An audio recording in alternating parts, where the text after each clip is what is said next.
KARD News Live. I'm your host, Cameron Mosier. And I'm Ashlyn Crone. Let's start things off with Blaine Maple, who has a story on the Veterans Day program. This week for KARD News, I interviewed Mr. Zubach for the Veterans Day project.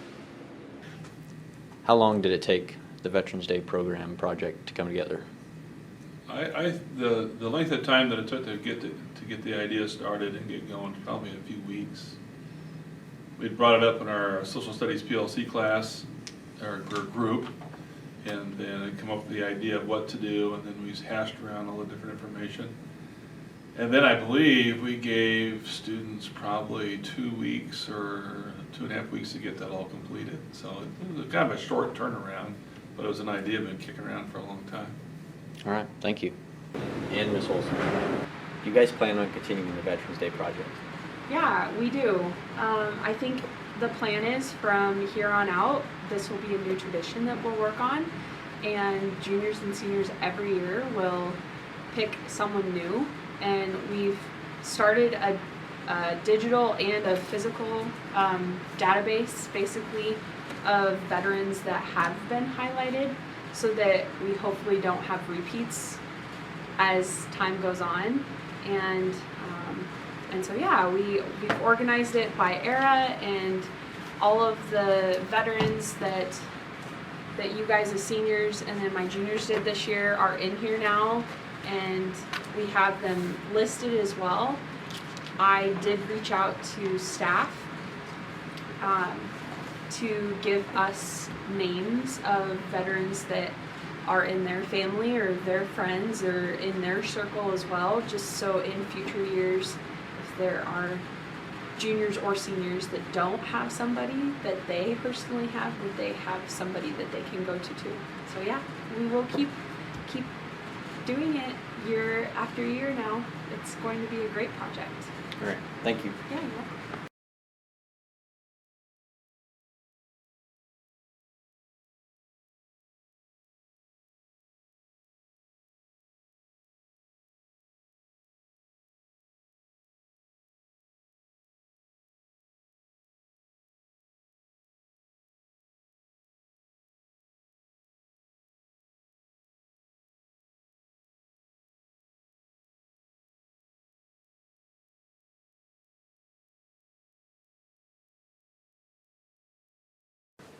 What did you do to get ready for Veterans Day?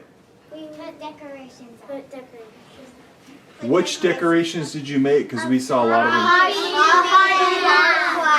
them. Do you guys remember what the poppies said?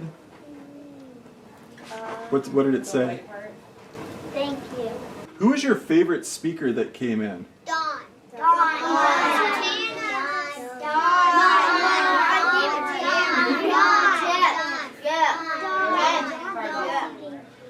Why did you guys think it was important to invite veterans to our program? To say thank you.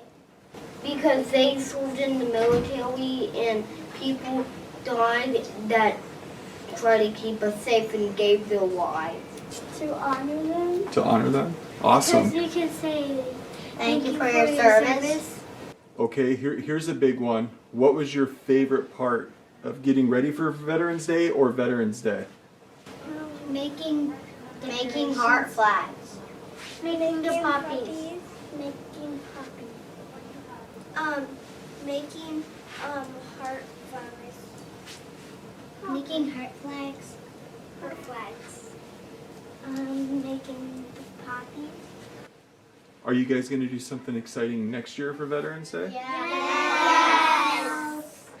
We're Mrs. Grader's first grade class.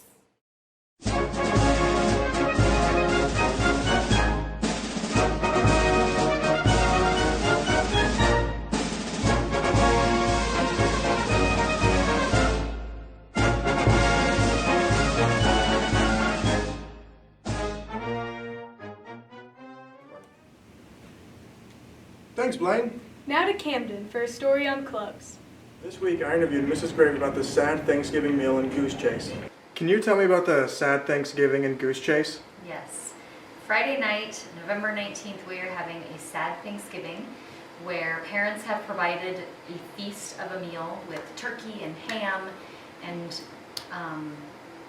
mashed potatoes and homemade mac and cheese and salads and desserts and bread, a big Thanksgiving feast. We will eat it together in the Commons area, and afterwards we have a competition with groups called a goose chase. Basically it is kind of like a scavenger hunt where teams will have to complete missions to get certain points, and then whoever has the most points wins, and they'll be out around town driving very safely in their cars, completing these missions. And there are a few they can do in school, but mostly outside of school. So it should be really fun. Okay, thank you. Yep. Then I interviewed Mrs. Hitchler about the green hand ceremony. Can you tell me a little bit about the events last week? Yes, so we, the FFA chapter, had our Leadership Night, Green Hand Ceremony, and Labor Auction. Leadership Night is basically our local contest and practice for students that will be attending leadership development events in December at the district level. So it gives them a chance to practice and get feedback from some community judges. Then we had our Green Hand Ceremony, and the Green Hand, we had 11 new FFA members that received their Green Hand degree. And what that is the first degree that you get as an FFA member, and then you can earn your chapter degree, state degree, and American degree as you go through your FFA career. So those students, we did that in a ceremony, and they were awarded their pin and certificate. And then after that, we had our labor auction, which is one of our main fundraisers for the year. And so we had community members come and bid on our students, and we'll get some work days out of them. So it was it was a really good, successful evening in terms of fundraising and recognizing our students and preparing for our upcoming district contests. Okay, thank you. You're welcome. And then I asked Serena Henry about what's going on this week in NHS. What's going on with NHS this week? So we have a meeting today, Thursday the 18th, and we are going to Calvin Webster's house, and we're going to have a meal there, and then we're going to listen to Mr. Aaron White talk about his career. Okay, thank you. Thanks, Camden. Next, Krista Reynoldsson has a story on the Conference One Act competition. This week for KARD News, we interviewed One Act cast members Serena Henry, Bella Meyer, Lauren Wright, Rachel Melander, and Tanner Bald. One Act placed third at conference in Norfolk. Describe your role in One Act. I play the Empress, so I am married to the Emperor, which is Tanner Bald, and my children, so to say, are Brooke Bringelman, Ashlyn Crone, and Lauren Wright. How would you say the season is going so far? We've had a very successful season, but I hope to be even more successful at districts. What would you say your favorite part of being in One Act is? I love hearing laughs from the audience, so definitely being able to make people laugh through our performance. What are you looking forward to in performances the rest of the season? Doing well at districts and hopefully making it to state. All right, describe your role in One Act. Well, I am Emperor Plumpto, and he's like the ruler of the town of Glump, and he's really greedy and doesn't help the town with any of their problems. My character is Aaron the Minstrel, and he is the very feisty narrator of the story and also helps keep the Emperor in line from time to time. I'm Poochie. I'm his daughter, one of three, and I'm very snotty and annoying. I'm Miss Method, and I'm a teacher that's trying to beg the Emperor for money and that he doesn't close her school. How would you say the season is going so far? Really well. Yeah, it's going pretty good. We've had great success at our first competition in Loop City and then into conference, and it's been very fun so far. What would you say your favorite part of One Act is? The upperclassmen, they're really nice and they help us a lot right before we perform. Because we don't know if we're going to mess up. I would say the people for sure. We've had the greatest cast and crew, and we all work together really well, and we are able to put on something that's truly special. What are you looking forward to in your performances in the rest of the season? Competing, doing good.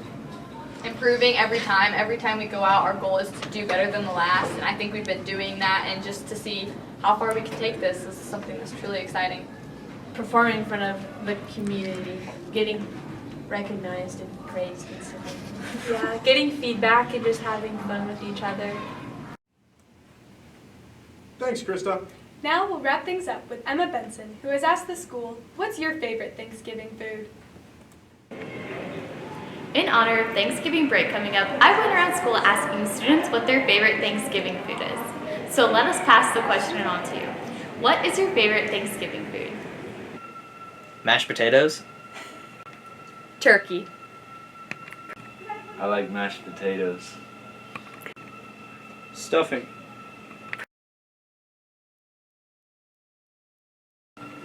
My great-grandma's cranberry salad.